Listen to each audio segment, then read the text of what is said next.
Everyone, welcome to NCERT easy explanation. तो आज के इस वीडियो में हम बात करेंगे सेल थ्योरी के बारे में।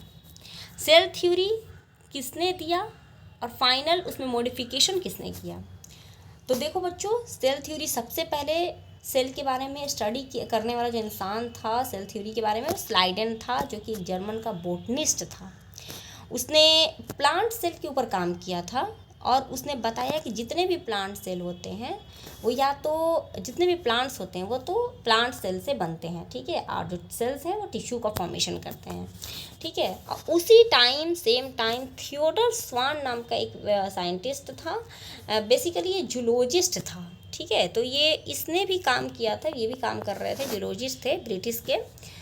ये एनिमल सेल के ऊपर काम कर रहे थे और उन्होंने भी रिपोर्ट किया सेल को, लेकिन उन्होंने एक ख़ास बात बताई, वो ये कि सेल का जो आउटर लेयरिंग होता है उसमें उसको हम लोगों ने प्लाज्मा मेम्ब्रेन, जिसको आज हम प्लाज्मा मेम्ब्रेन के नाम से जानते हैं, वो ये स्वान ने ही बताया था। स्वान ने कहा कि ये एनिमल सेल अगर है तो एनिमल सेल के बाहर में एक लेयर पाया जाता है जिसको उन्होंने प्लाज्मा मेम्ब्रेन कहा, और ये प्लांट में नहीं होता है, सिर्फ एनिमल में होता है।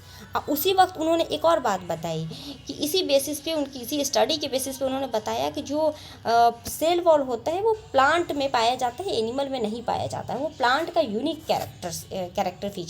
कैरेक्टरिस्टिक फीचर्स होता है। और इसी बेसिस पे स्वान ने प्रपोज किया था हाइपोथेसिस, यानी कि उन्होंने प्रपोज किया और बताया कि जो जितने भी एनिमल होते हैं चाहे प्लांट होते हैं वो से या तो सेल से बनेंगे और नहीं तो उसके प्रोडक्ट्स से बनेंगे, ठीक है। और इसके बाद फिर क्या हुआ कि स्वान और स्लाइडेन चूँकि दोनों एक ही वक्त पे काम कर रहे थे तो दोनों ने साथ मिल के सेल थ्योरी दिया।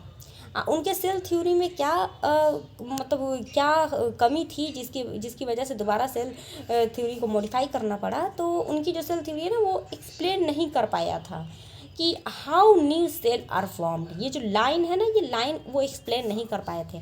कि उन्होंने ये तो बताया कि सेल से ऑर्गेनिज्म बनता है, लेकिन सेल नया सेल किस तरह से बनता है ये बात वो लोग नहीं बता पाए थे। इसी चीज़ को करेक्ट करने के लिए बाद में, यानी कि 1855 की बात है ये, जब रोडोल्फ वर्चू नाम का एक साइंटिस्ट था जिसने ये बताया कि जो सेल नया सेल होता है वो पुराने सेल के डिवीज़न से ही बनता है, यानी कि सेल डिवीज़न से नया सेल बनता है। ये एक सेल होगा तो अगर ये सेल फर्स्ट है तो इसी से दो सेल बनेंगे, यह मान लो सेल फर्स्ट हो गया, ये सेल सेकंड हो गया, ठीक है, इस तरह से बनते हैं। तो रोडोल्फ वर्चू ने एक लाइन बोला था कि ओमनी सेल्यूला सेल्यूला, जिसका मतलब होता है प्री एग्जिस्टिंग सेल से नया सेल का फॉर्मेशन होना।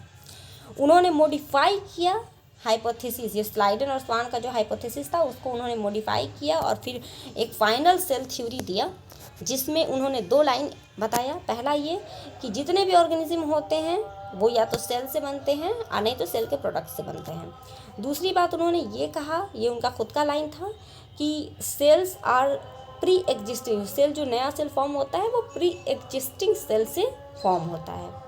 तो आई होप वीडियो पसंद आई होगी। मिलते हैं अगले वीडियो में। Thank you.